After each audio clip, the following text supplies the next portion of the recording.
Achieved.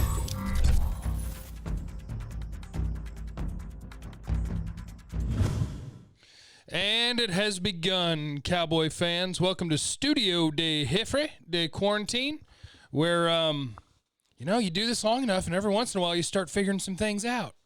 Everson Griffen for a 6th-round pick, called it. Dontari, Poe, and Daryl Worley have no trade value, called it. But just in case you missed any of the things that have been happening in Cowboy Nation, Everson Griffen is headed to the Detroit Lions for a 6th-round pick that could turn into a 5th-round pick. So if you're a Cowboy fan, you are cheering for Everson Griffen, because when those picks or when those players get traded for a pick, the way that this works is the pick you get is determined by what he does there, either through playing time, the guy being active, if they reach the postseason, whatever the stipulations are on it. You are cheering for Everson Griffen to be great in Detroit, to potentially get you a 5th-round pick instead of a 6th. And I tell you this, 2 weeks ago, you wouldn't have gotten anything for Everson Griffen. So it's a good thing that he kind of got to go in the last 2 weeks and built a little bit of trade value, because now you actually get something. You're going to save the $3 million against the cap. And I got to respond to somebody.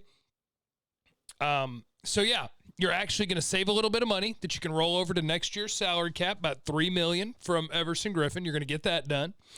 You're going to get a 6th-round pick that could become a 5th-round pick, and that's good. So the Cowboys are now up to 10 picks in the upcoming draft. The report today is that Daryl Worley and Dontari Poe are going to be released today if nobody trades for them, which is like the last-ditch effort. You're just announcing that so that you could be like, come on, any team, give me a 7th-round pick. You don't want to compete in free agency for these guys. Nobody wants them. Will somebody give them a shot and sign them when they're free? I guess. Maybe, probably. But they've just been awful this year. And here's how bad Cowboys free agency has been this year, if you guys are interested. I want you to see what old Bobby Belt tweeted out. $27.5 million in guarantees on free agents this offseason. That's what the Cowboys spent. Most they've spent in almost a decade. And I actually praised them for it because I'm stupid. Where it's like, oh, yeah, finally, they're going outside the organization and they're finding proven veterans who still have something left. They got nothing left. But that's how much they spent. And if Worley and Poe are cut/traded, then they've already moved on from almost $20 million of their $27.5 million of those guarantees before halfway through the season. AKA, this is the worst job the Cowboys have done in free agency probably in the history of the team. None of them are huge money, but that's atrocious. That's a terrible offseason. And I had somebody ask me, and I'll get to your mailbag questions in a minute. Remember, leave in the comments what you want to talk about tomorrow, and I'll do my best to take care of you. Make sure you're subscribed. Turn on the notifications. Join the 22% club. We're not to 22% yet, but we're working on it. Somebody asked me, like, I thought this was supposed to be a great draft. You know, what's going on? CeeDee's good, and that's it. Trayvon Diggs is off to a decent start. I don't think he's not a quality NFL corner right now, but he wasn't supposed to be. That was the fault of people putting unrealistic expectations on a dude who's played corner for like 2 years of his life. And the Cowboys are now sending him to go shadow number 1 wide receivers because that's how bad their secondary is. Hopefully with Cheeto back, you don't have to do that crap because Trayvon Diggs can't do that. He's not that good yet. You're hoping he becomes that good. And he might. But shoot, Tyler Biotish, your starting center, came out of the 4th round. He's starting as a rookie. Neville Galmore's playing. We'll see what he turns into. But right now, if you had to guess, the early returns on this draft is your 1st-round pick is a home run. Your 2nd-round pick looks like at least a single, perhaps a double. And your 4th-round pick looks like at least a double. 4th-rounder, starting as a rookie, and not awful. He's surviving out there as a starter. Let it play out. We don't know what Reggie Robinson's going to be. We don't know what Bradley Anae is going to be, although that's one of the things that comes with trading Everson Griffen. Old man may go. Young men may play. Randy Gregory gets those snaps. Mike McCarthy today actually said that you need to mention Dorrance Armstrong before Bradley and I, which, whatever. Hopefully that doesn't last long, unless he deserves it. But let him play, and we'll see. Now, the other big headline of the day. And this one I was kind of excited to see. This is from Albert Breer's Monday Morning Quarterback. Well-established fact within the walls of the Cowboys facility, linebacker Jaylon Smith hasn't played up to his contract over the last year and a half. In fact, I know people there have been alarmed how often he's at the heart of big plays made against the Dallas defense. I believe he's got a pretty important couple months ahead, and it wouldn't shock me if he's gone after the year, regardless of who's running the defense. That is about Jaylon Smith. They need to fix the stats that we see for NFL players, because Jaylon, I think, leads the NFL in tackles, and I don't care. What we need in the NFL to have better stats is tell me how many tackles people make within 2 or 3 yards of the line of scrimmage.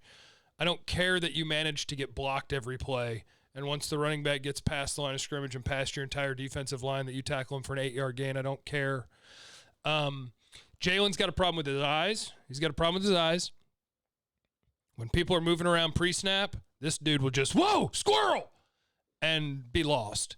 When it comes to just go to your gap, he's the one guy on the team that consistently does not, and he's a liability in coverage. So for Jaylon, I was a little bit surprised. I guess you could post June 1 him, but basically if you cut him after this year, it would cost you essentially his whole cap hit. You wouldn't save money cutting Jaylon Smith. So he's got a big couple of months ahead, and he needs to have a big couple of months ahead, because I think that he embodies, despite the fact that he's got a great story, and he should have been a great NFL player if it wasn't for his injury at Notre Dame, he embodies what Jerry Jones has created, which is brand yourself, be a big name, sell merch. Jaylon is the embodiment of what Jerry Jones tells his players he can do for them, and it sucks. So, over the next couple of weeks, if he doesn't play well, if they really believe that they could move on after this year, then put your nuts on the table, man. Put Luke Gifford in a game. Put Francis Bernard in a game. I don't care about your salary. I don't care where you were drafted. If you don't play well, you watch. Somebody else will play. We'll see if they can play. If not, hey, go back in. So that's where the Cowboys are now. I hope, and by the way, Cheeto should be back this week. Zach Martin as well. That's from Mike McCarthy today. And that helps. If you're going to have somebody follow a team's number one wide receiver, I know people hate all the Cowboys corners, but it should be Cheeto if he's back, not Trayvon Diggs. Cheeto is a better NFL player today than Trayvon Diggs is. Ideally, Trayvon Diggs next year and into his career could be a better player, but right now Cheeto's your best corner. So if he's back and you really want to follow people around, send Cheeto to follow people around. But I know most people don't want to win, so who cares? You know what I'm saying? And the Cowboys need to also be trying to trade Cheeto, Jordan Lewis, and Xavier Woods, unless you're planning on extending any of them, in which case, well, get on it. You want to extend any of those guys? I wouldn't mind Cheeto. I wouldn't mind if he was quite affordable, because I don't even want to talk about how much they need in terms of corners and safeties this offseason. All right, let's get to the mailbag. Let's see here. Jeff, can we please talk about trading Gallup? Hey, chill out, Jordan. Dallas does not need him. They can't afford to re-sign him. Yes, they can. He isn't helping us win at the moment. You don't want to win at the moment. And there are teams desperate enough to give up at least a third or a second for him. If they did it, I would get over it, because Gallup, as much as I love him, is your most replaceable wide receiver. But I'm not trying to do that, because you're trying to win the Super Bowl next year. This is not a tank and blow it up. This is a retool. That's what the Cowboys are doing. Flip everybody in the last year of a deal that you can. Load up on some picks. See how many you can hit on. Next year, in theory, Tyron Smith, Lyle Collins, back. Dak Prescott, back. Or you're bad enough that you pick a different quarterback, and you want Amari Cooper and CeeDee Lamb and Michael Gallup and Blake Jarwin. You want all of them because you're trying to win the Super Bowl next year. Stop trying to trade Michael Gallup. But if you can get enough for him, we can talk. The big devil dog, Jeff, can you talk about what defensive position besides cornerback and defensive end we really need to concentrate on in the offseason? Also, been pleasantly surprised with Dalton Schultz's play. And I think he and Jarwin could be a great tight end combo for us in the future. Agree or disagree? Schultz is useful. Boy, it's really weird that he can't block a lick. I thought coming out of Stanford he would be a functional NFL blocker. He can't block a lick. But yeah, he'll be fine as your second tight end.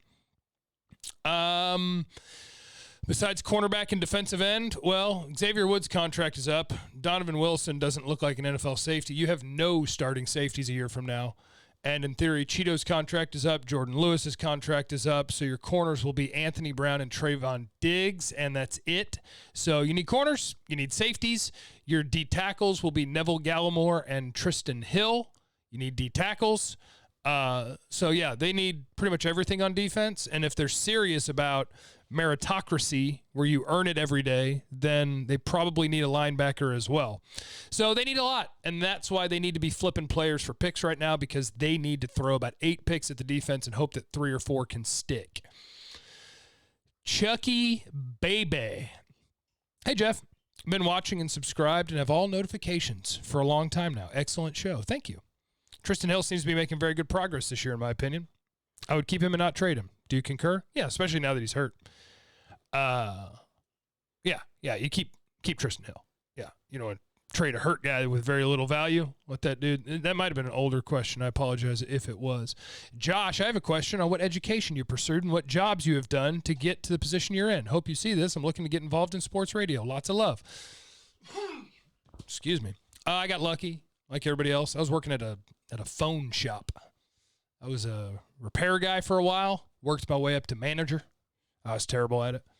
I got hired by 105.3 The Fan to answer the phones. So I answered the phones.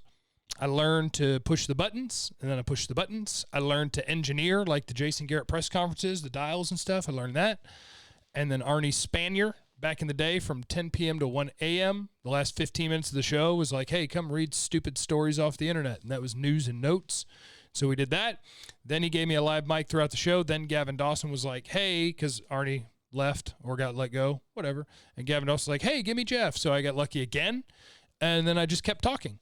So find your way in. Get hired to do anything. Get hired to do promo. Get hired to answer a telephone, whatever. And then express to your bosses that you will do anything.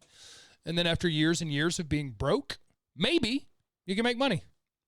Or just start a podcast, you know? Start you a podcast, invite me on it.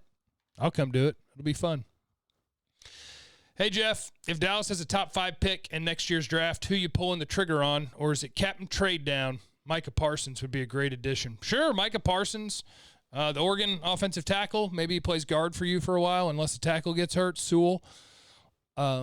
Maybe a quarterback if I have a top 2 pick. I'm always Captain Trade Down. Captain Trade Down's a beast. If you get a really good pick, trade that down for multiple top 50s, end up with like 12 picks in this draft and like 5 in the top 100, something like that.